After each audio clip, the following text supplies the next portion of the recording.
This is my latest creation. These are a well controller. We have a master and a slave well controller. Okay, the mode of communication is using radio frequency. We have the aerial here, and we have another aerial here. The range of these RF Solutions module is around 100 feet. And this should be enough for my application. The master will have a float switch. This float switch will be connected to the tank on the roof.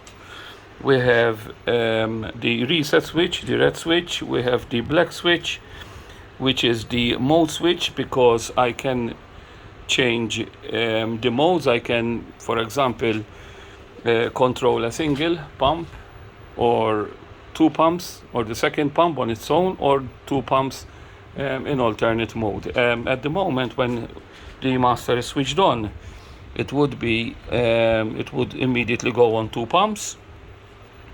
Here I'm going to open the float switch, and here connected to my master I have this washing machine pump. I have a pot here that controls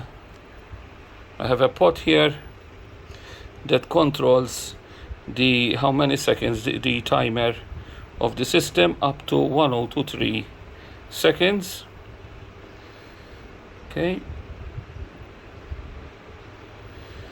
this is called analog to digital conversion. So I'm going to reduce it to, let's say, 11 seconds or 12 seconds, as it is at the moment.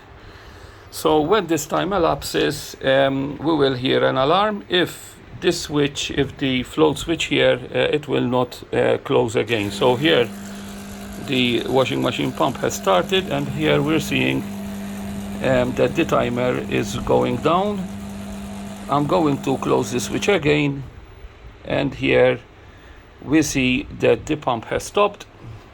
Now this is pump number 1. On the other side I have a very big machine there. It's actually very, very powerful, and I'm going to control it using radio frequency. So what's going to happen now, as soon as I release the float switch here, the master is going to send a radio signal to the slave there, and the slave will start the pump. Again, on the pump, on the slave there is a timer. The timer it can be different from the timer here. Okay, because it might happen that on the master you will have a very powerful machine, and on the slave you might have a different powered machine, and therefore it might need more time to do the task. Okay, so what I'm going to do now, I'm going to release this switch, and as we can see, the machine has started. I'm going to close it again, and it sent a signal so that it will stop. There is a small delay because I wanted to make sure that I would have all the information here on the LCD. So I'm going to start the cycle again. So first we're going to have the pump here, the washing machine pump is going to start, and this is controlled by this timer here. Then I'm going to switch on the bigger pump. Here it sent a signal, the machine has started, and I'm going to close it again. It sent a signal and the machine has stopped. That is just one function of this system. Then if I would like only pump 1 to work, then I just need to press here, and this would go only to pump 1. Now if I release the float switch, only pump 1 will work. I have closed it again. I'm going to open it again. So now we only have pump 1 working. In this mode, I can also have a manual override. I can switch on using the green button, and now if I press the green button, the pump will start. There would be no timer now because it's in manual mode, and I'm going to press it again, press the green button again, so that it will switch off the pump again. I'm going to repeat the process. First switch on, and then switch off. And I can do the same thing on the pump that is in the remote slave. So I'm going to change the mode now. I'm going to be on pump 2 only. So this is on pump 2. Now what I'm going to do, I'm going to first, I could actually force it to run from here. So I'm going to press the switch. And now the machine has started. I'm going to stop it again. And like that, I am controlling it manually as well from the master.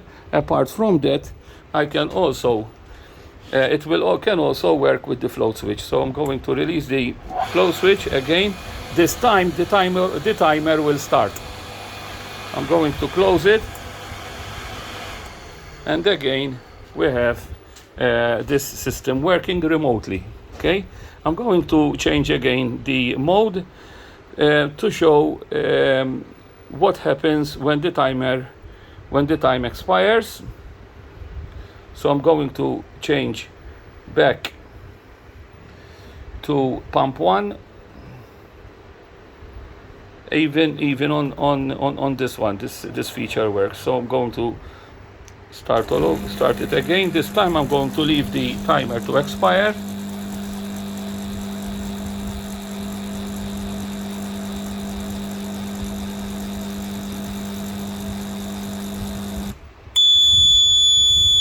Okay, now what we have, we removed the power from the pump so that there would be no damage, and the system will sound an alarm telling me which pump is faulty or whether the float switch is faulty. So it's either the switch or the pump, and I can reset the system from here again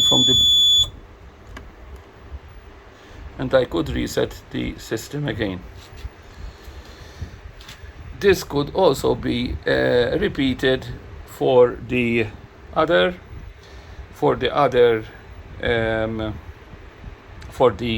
pump connected to the slave, this one. So I'm going to this is pump 1. I'm going to close it again. Now the second pump is going to start as soon as the timer stops. Let's try it. We should have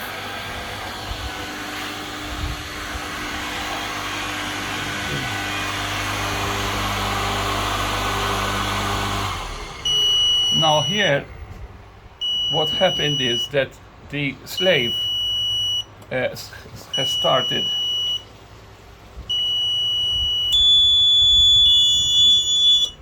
And now again we have the two systems. That's because there was a failure. Okay, that's how this works. So I'm going to close and switch off everything. This is the reset. Okay, the communication is via RS-232 protocol, and therefore now I'm going to reset the switch here as well. Okay,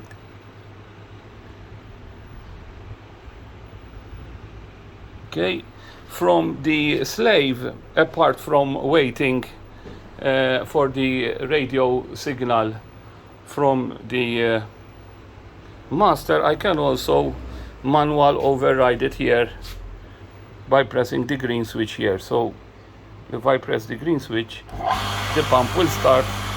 Pump is on, and I'm going to switch it off, and it has switched off again. So again, what I have done here, apart from having automatic control, I can also do manual riding. Here we could see that the time here is different from the time on the master controller. That is because, as I said, this system is able to have different types of machines.